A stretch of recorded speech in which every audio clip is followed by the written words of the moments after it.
Here in Vegas, it's all about the stakes, and they are huge tonight for the nominees. A brand new Fox poll shows Clinton in the lead by 6 points, so Trump needs to pull up a big victory to tighten the race again. Here's the GOP nominee ahead of the final showdown. Tomorrow night's going to be interesting. She's home sleeping and I'm working, so that's the way. It's the way it's going to be in the White House, too. She'd be sleeping, I'd be working. Well, Clinton gave a thumbs up when she was asked how her debate prep was going yesterday. Here's more from each of their campaigns. Trumpers who remain out there, the shards and the never-Trumpers are, if you want to recast the United States Supreme Court in the likeness of Hillary Clinton, then go ahead and don't vote for Donald Trump. We already know that we're up against an avalanche of anti-Trump media. Fine, but that means opportunities like a presidential debate allow him to bring that case directly through the silence or through the noise and to the people. If he chooses to, continue to embrace his strategy of a scorched earth campaign and bringing that to the debate stage, she'll be prepared to handle that as she has the last 2 times.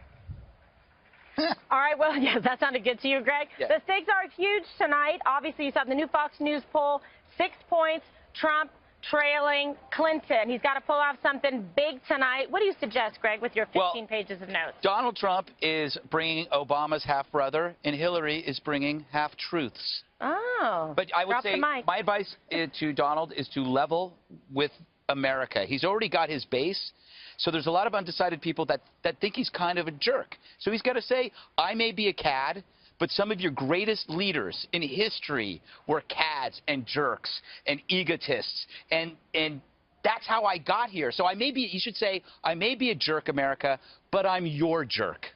Okay, I don't think that's going to happen, but good advice. What are you talking about? That's the best advice you could get, to admit his faults and then say, embrace me for my faults. Yeah. That's what you do. That's what I do every day. Works out well. Okay. No, it doesn't.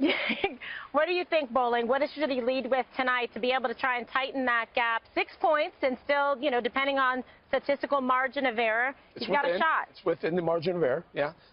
So I think 7 points? 6, yeah. It's plus or minus 3, so that's right at it. Wait, how is 3 6? It's the new math. Plus or minus. So if she's down, it's Trump math. It's really not. It's pure This is statistics. Common Core is ruining our country. Incorrect. When you take the margin of error, yeah, you have to double it to figure out. If you would have to double it to get from 3 to 6, but you can only use it once. Well, that's how pollsters do it. No, you can only use it once. Want to bet? Yes. Dinner? 3. I have dinner with you anytime, but I'm saying bet dinner it's a 3-point margin of error. No, it's plus or minus 3. So all right. One time. Moving along to the advice segment. That's what I think Donald Trump needs to do, is get back to that. There are probably millions of single-issue voters in the country, and that's the courts. The Supreme Court, I know everyone says, oh, I've heard that before, but also the judicial system. You might replace 50, 75 judges in the first couple of years of his term. And if Hillary wins, she'll have the Supreme Court. She's already told us. She'll have the federal judicial system. The country will be vastly different. President Obama had Republicans in Congress and Republicans in the Senate for 6 of the 8 years of his terms. He got Obamacare through. He got regulation, massive increases of regulation, strangling business. And he got 5 million illegals signed in as Americans. And if you think Hillary Clinton's going to be any different, just look what she's telling you on the campaign trail. She's running as the next term of Obama. Okay. She's running to the left, in fact, of Obama. All right, Dana, your best advice. Well, I think I would disagree that the courts is their best foot to put their best foot forward, because I think it's the economy. In the Fox News poll that you referenced, if you look at all of the different issues, the only one where Donald Trump is above Hillary Clinton is on the economy.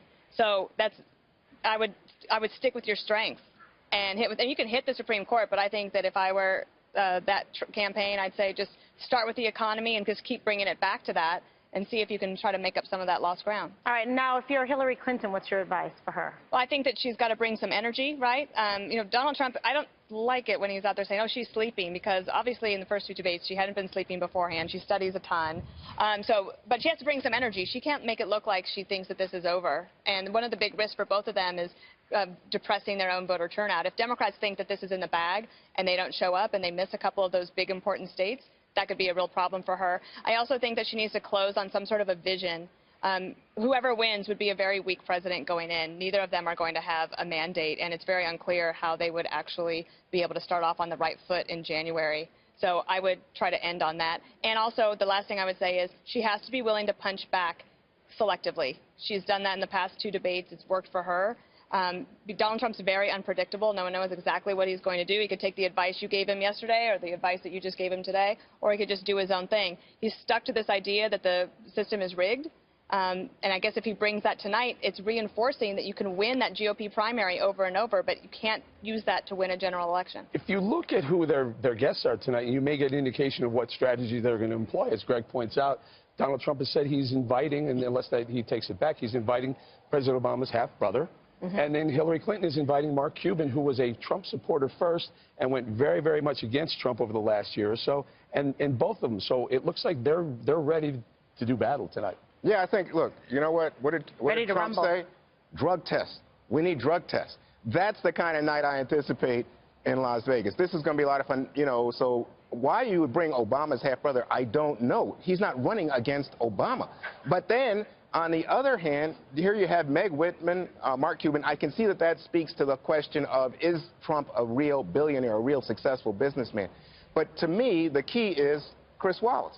Because I think if you look at what happened with Lester Holt, who I think let too much go, or you look at Anderson Cooper, Martha Raddatz, Elaine Quijano, I don't think they quite got it. And I think that what you're going to have is Chris really bore in. See, he's got buckets of questions, and so much didn't come up in those earlier debates. For example, you just heard a few minutes ago Dana talking about the economy. Have we really heard them talk about the economy, the deficit? What's your idea? How would you solve it? Stick to the issue. You can imagine Chris saying, answer the question. I asked you a question.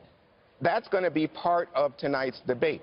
And when they get to the end, the last bucket is, are you fit? Fitness to be president. That comes into temperament. I think that's going to open the door to lots of arguments. And what we hear right now around town is lots of talk about Hillary Clinton's health from Donald Trump.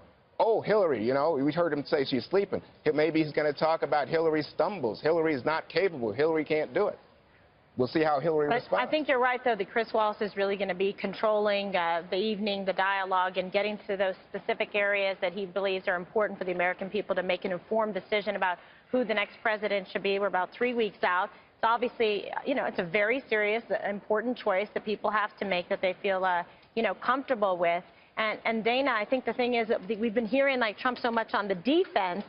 I think he really needs to go on the offense tonight, not necessarily attacking her, but he is going to bring Pat Smith, I guess, as a guest, the mother of Sean Smith, the analyst that was killed in Benghazi. What do you think about that? I think that it is a side story. It's not the main course. And they tried this in the last debate. They brought the Bill Clinton's accusers to the debate. They had the big press conference beforehand. Apparently, Steve Bannon, chairman of the Trump campaign, said this morning that President Obama's half-brother is just the beginning of the spectacles that you might see tonight. So maybe that's bluster. It doesn't take away from the fact that Donald Trump is stronger on the economy than Hillary Clinton. I would just focus on that if I were them. So I think it's a lot of Sin City stunts. I mean, they're worried about stunts on the Clinton side. I think they're thinking, boy, anything could happen. We don't know what's going to happen. Now, typically, third debates, by the way, do not shift the numbers appreciably. But the big event of this campaign, if you look backwards, was the first debate. Clinton, as people have pointed out, has been on a steady climb since that first debate. So we'll see if tonight can somehow reverse that energy. What you mean when she brought in something that wasn't even asked of her? Like when she turned the discussion to Alicia Machado, that wasn't even the question she was asked. Oh, yeah. She stuck But that in she there. baited Donald Trump and took exactly. the bait. To her credit, that was a brilliant move, but she definitely wasn't answering the question that she was asked. Well, that's a rare moment when I hear Eric Bolling say to Hillary Clinton's credit, you're exactly right, though. She was a good debater. Here's one of the things that came out of the Fox poll that I noticed. 61% of the people who were polled in Fox said Hillary Clinton has the temperament to be president. 61% also said Donald Trump doesn't have the temperament. Can he show tonight that he really is a presidential timber? We'll find out in Sin City. There's one other thing Donald could do. He should steal a page from President Obama in Hillary Clinton's playbook. Be a historical first. You had the first black president. You could have the first female president. The first game show host tycoon. He should say, be part of history. Vote for me. I'm the first really entertaining candidate. that you've ever seen. Don't you want to say 30 years from now you can tell your grandkids, yeah, I voted for that guy. Can you believe it? Exactly. Well, one thing's for sure, they got to leave tonight with no regrets. This is their last chance. It is the final countdown, the last Great debate. song. Yeah, very good. Do we have that queued up?